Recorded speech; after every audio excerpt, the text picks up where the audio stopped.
Hello po sa mga madalas pong gumagamit ng laptops or computers na hindi pa po alam kung ano yung technique kung paano matanggal yung red mark kapag ka Tagalog or Filipino yung ine-encode. So, madalas natin nakikita naka-red mark po yan kasi sa spelling po yan.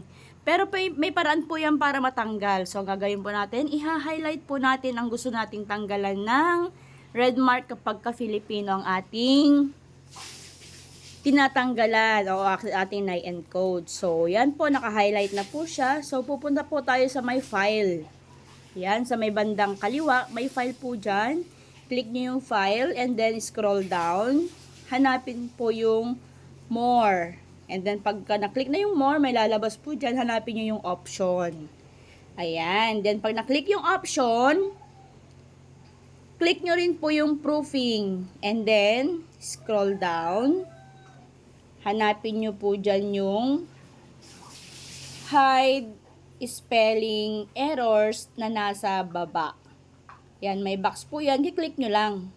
Then, kapag ka na-click, sa may bandang kanan po, merong okay. So, yan lamang po. Pagka na-click nyo yan, balikan nyo yung tinype. Mawala na po yung kanyang red mark.